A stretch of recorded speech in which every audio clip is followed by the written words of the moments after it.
So what do you do when you reach your destination in life and the sign says Cleveland? What do you do when you reach your answered prayer and it didn't look like what it is you thought you were holding for? That happens frequently. And it's not because you prayed wrong. It's not necessarily because you lack faith.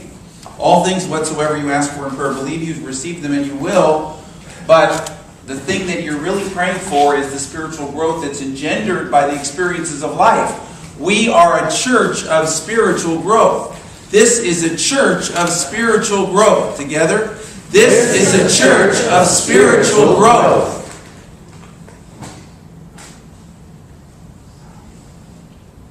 And moving into this consciousness, we are aware that every one of these situations is custom designed to move us forward. The purpose of life is to give us an experience of oneness with God.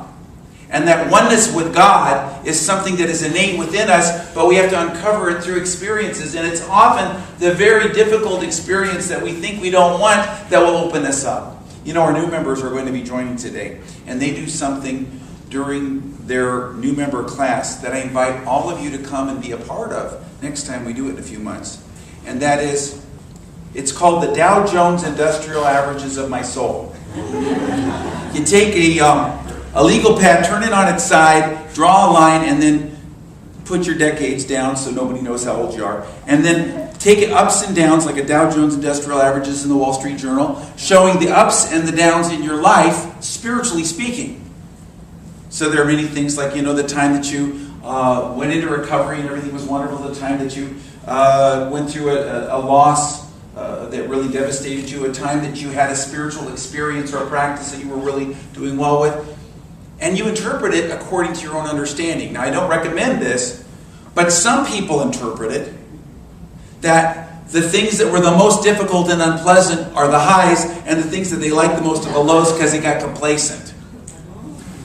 I am not going to get complacent. Together? I am not going to get complacent because my life is about my spiritual growth. Together? Because my life is about my spiritual growth. We think our life is about getting what we want, getting things the way we want them, getting everybody lined up the way we think it's supposed to be, and the reality is that it's about growing. And often the very thing that you don't think you like is the very thing that will move you forward. Philip Yancey said, faith means trusting in advance what only makes sense in reverse. Jesus said, the kingdom of heaven will be yours. He said, theirs is the kingdom of heaven. He talked about the kingdom of heaven, but heaven comes from the same root as heave, lifting up. So when you're doing that heavy lifting, you're in the kingdom of heaven. The kingdom of heaven is the kingdom of heavy lifting sometimes. And through being fully present and witnessing and embracing those situations in your life, what you'll find is that you unlock and unleash an energy. Have you ever noticed that? When you're in the middle of something very, very difficult, an energy is unleashed and unlocked. I've often shared about the time that I was on the Matterhorn ride at Disney World and how they forgot to put the bar down so I could have flown out. I have never been more present in my life or more energized. I would anticipate, it's going to go this way. Ooh. And I almost flew out 2 or 3 times. It was a great experience. I will never get over it, and I will never do it again. But think about it in your life, being fully present. So when a lot of people don't like to meditate. Raise your hand if you don't like to meditate. Everybody raise your hand. Because the reality is that there's always going to be those times you go, oh my gosh, what am I doing here? Be present with that discomfort. That's what's going to unleash the energy. You say, well, I want to be in bliss. No. You want to be sedated. That's what you think you want. What you want is to be present, and then something else happens. You unleash and unlock and awaken an energy that is generated by your presence. So when you're going through that hard experience, when they're doing the Dow Jones Industrial Averages, the very difficult experience leads to the greatest peak, because if they work it right, because it's that releasing, doing that heavy lifting, kingdom of heaven, heave, lifting up. That's where the great growth takes place. I will I will always be grateful for my first church. My first church was the one that we in ministerial school would read the reports and we would make fun of.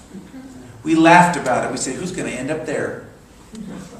And through a number of circumstances, it was the only church I could have taken. I had to take a church in a 6-month period. I had to be in a specific area. Long story, but I had to go to that church. And that church had just fired their last minister. The minister before was there for 27 years. He showed up every day.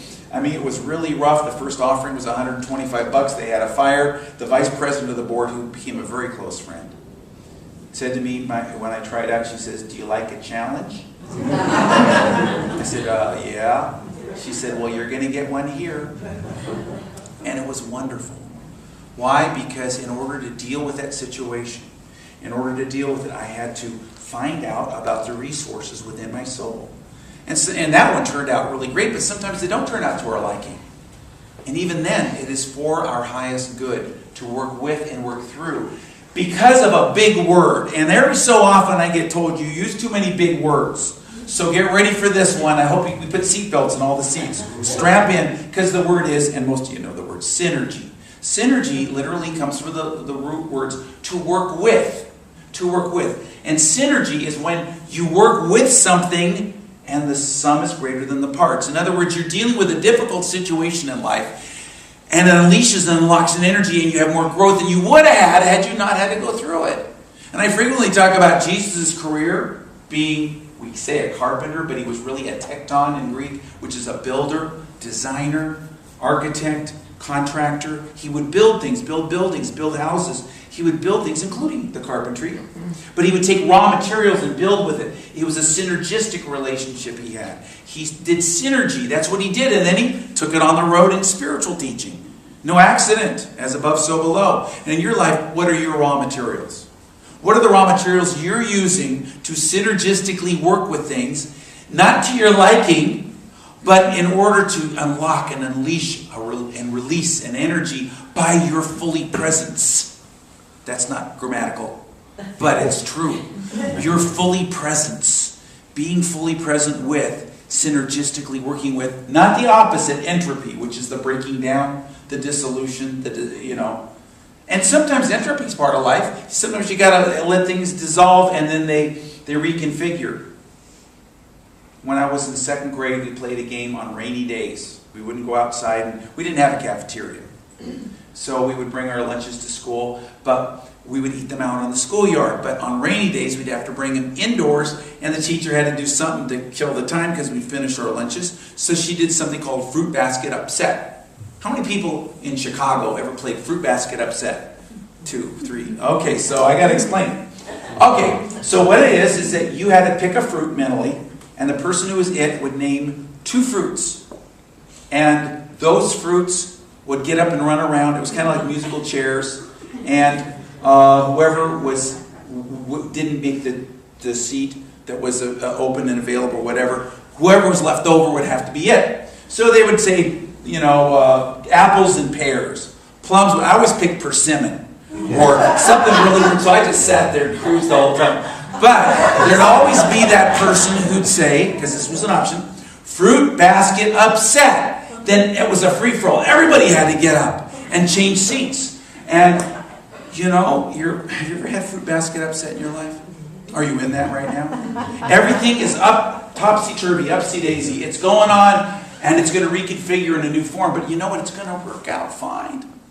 We're always going to have everybody in their seats and the one person in the front. It's all going to work out. But it's going to work out not always to your liking. You say, but I pray to get an outcome. I pray to get something to my liking. Well, not necessarily. What you want is your spiritual growth. And you may well change the outcome. But what really matters is the spiritual growth engendered by your prayer. All these situations in life are just divine setups to get you to grow, aren't they? They're just there. And what a divine, grand adventure it is. Your purpose in living is to know God and experience God in you, through your soul. And the experiences of life that you bring to your life, that you experience in your life, are designed to give you that experience. What a grand adventure that is. My mentor, Dr. Mary Allen, who passed on in 1995, She wrote the book Explorer's Odyssey we have in the bookstore. She was a psychiatrist in California, and she said that 20% of her patients, she's the one who came up with the question and answer process and the agitated energy process. She also had another process. 20% of her clients, or her patients, were ready for this. But in this room, I think it's more like 60, 70, 80%. I can tell like maybe 20% aren't ready for it. It's look on your face. But the rest of you are ready for it. So what it is this, asking the question, for what good intention did my soul choose this experience? For what good intention did my soul choose this experience? Those who were ready for it would have experiences based on this life or even before, where they would become aware of what good intention that they drew to themselves for this situation. Joan Borisenko went through this. Dr. Joan Borisenko, who's the great head of the Harvard Holistic Health Clinic for years, and now she's a spiritual teacher, an MD. She said that when she did that kind of process, although she didn't call it that, about her mother, she realized her mother was there.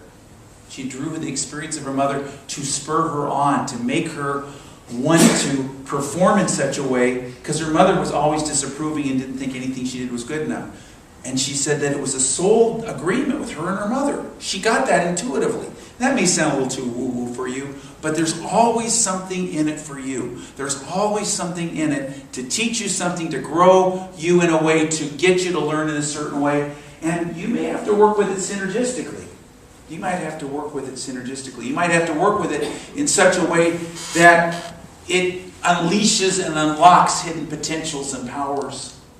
But then what do? How do you do that? Well, the first thing you've got to do is take what you're holding about it, take your perspective that you're stuck in, and cast it on God, and I go free. I cast this on God, and I go free. Together? I cast this on God, and I go free. What do I mean by that?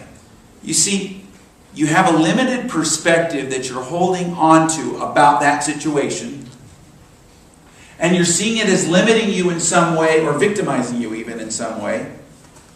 And you need to let go of that perspective, so you say, I cast this on God, and I go free. Together?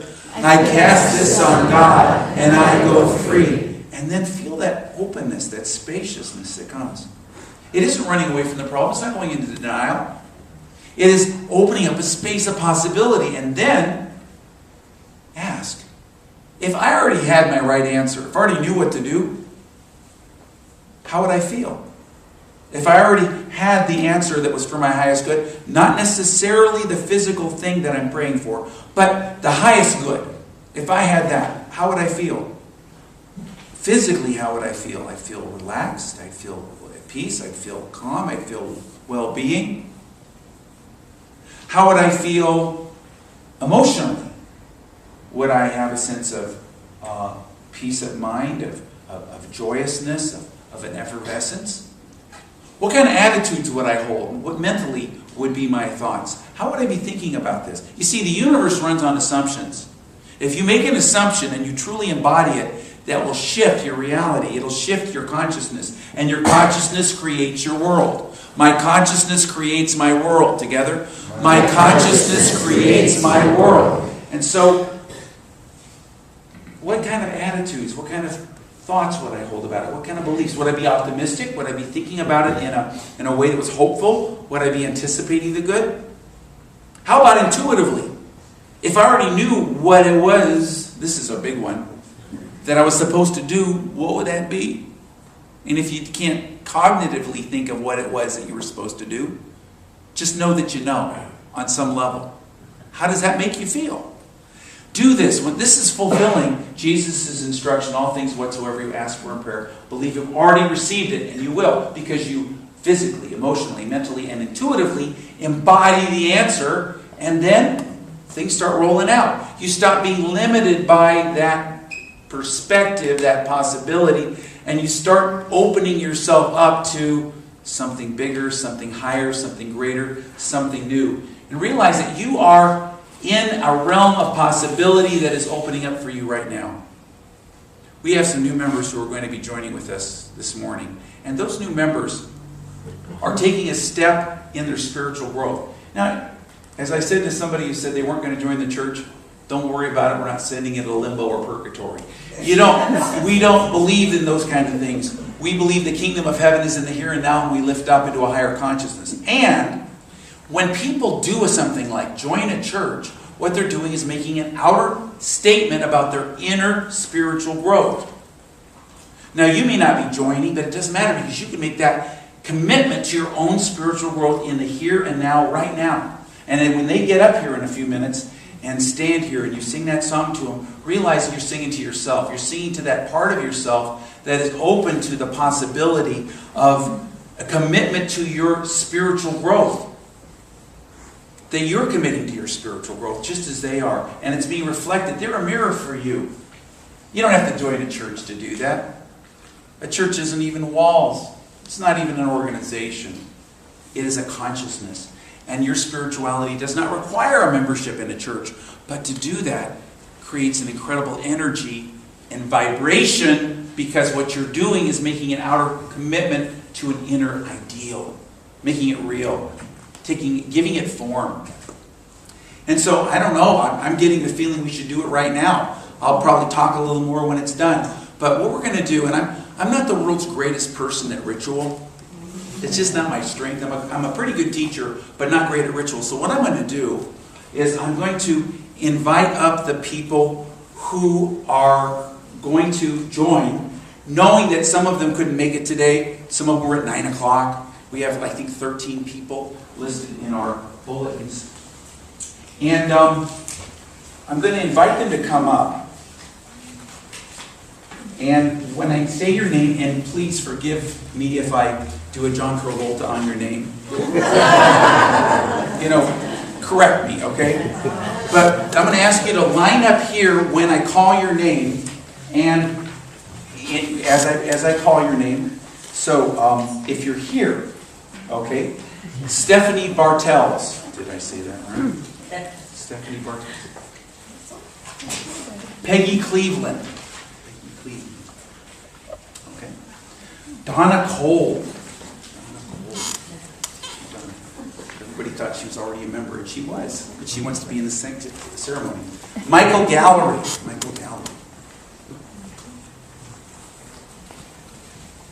Thank you. Donna Hriljak. Donna. Linda Lester. Hannah Sigler.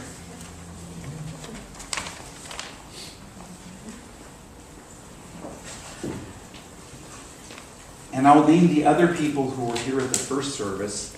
Sheila Budd, Donna Camp, Priscilla D'Alessandro, Celeste Majors, Kristen Messikamp, Kathy Mountford. They were all here at the first service. So they're standing here to reflect to you the commitment you're making to your own spiritual growth. They may be taking this physical step, but you're taking a spiritual step. Now, we're going to sing a song to them called I Behold the Christ in You. The lyrics are found in your bulletins.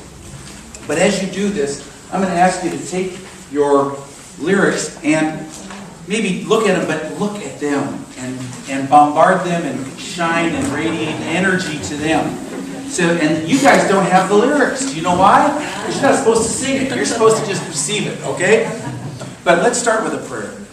We're just going to open our hearts and minds. And for each one of these willing souls, we say thank you, God, that they're making an outer commitment to an inner experience of their soul. And as they make that outer commitment to their inner soul experience, so let us, each one of us, make a commitment to our inner experience of soul growth and evolution. As we sing to them, as we greet them and embrace them, we're really singing to the Christ in us, greeting the Christ in us, and embracing the Christ in us. That growing part of ourselves that always wants to yearning, growing, greening, wants that something more. Thank you, dear God. And so it is. And now I invite you to join with me and to sing I Behold the Christ in You. That we are each one of us making a new inner commitment to our spiritual growth. And whether or not you take an outer step, Take the time every day to remember that commitment. You know, if I wanted to be your friend, what would I do? I'd hang out with you. I'd talk to you. If you want to be a friend to your spiritual growth, what do you need to do? Hang out with it. Spiritual self, the Christ in you. Talk to it. Be present with it. And let yourself grow and learn. And create a relationship with yourself, with your spiritual growth. Let's just get fully grounded and centered in this moment. So take another deep breath and let it out. Set aside your papers. Set aside your thoughts, your feelings. And take whatever it is that has been on your heart, any situation or scenario in your life, and silently affirm, I cast this on God and I go free. Give this over to God. I cast this on God and I go free.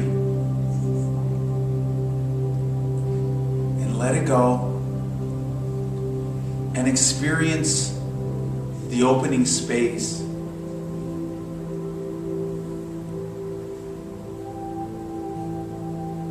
The light-filled, spacious presence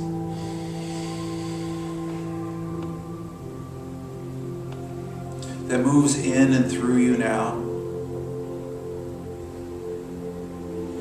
And just imagine what you would feel like if everything worked out for the highest good. Not necessarily what you envision, but the highest good for all. How would your body feel? How would your posture be? How would the tension dissolve in your neck and your shoulders, your frown lines? What different look would be on your face? Just be aware of your physical self as if you have already received it, remembering the words of the Master. All things whatsoever you ask for in prayer, believed you've already received them, and you will. And now imagine what your feelings would be like if you had your right answer. Again, not the answer literally, but the highest good. What kind of joyous, uplifted feelings? Peace of mind, effervescent joy, a clarity of emotion. How would this shine forth within your feeling nature? If everything was well, how would you feel? And feel that.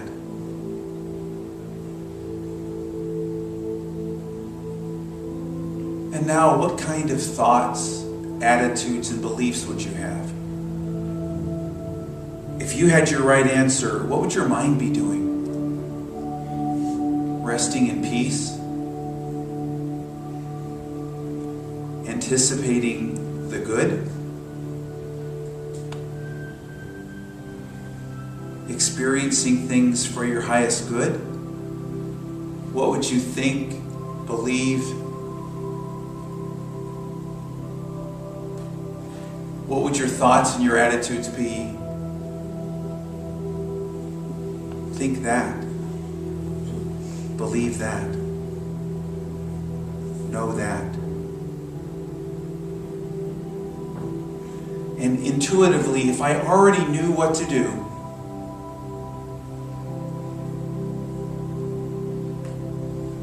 what would that be? Know that. And dwell in this open spaciousness, assuming you already have your answer, feeling, thinking, relaxing, and knowing.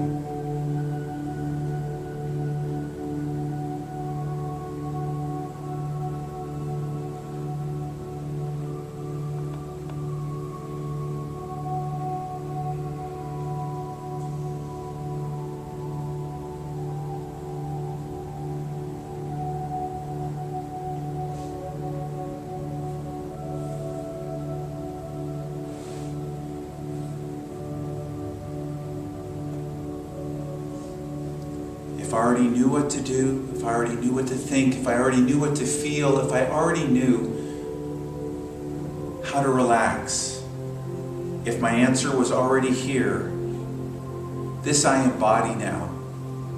I let go. I trust. All is well, and so it is.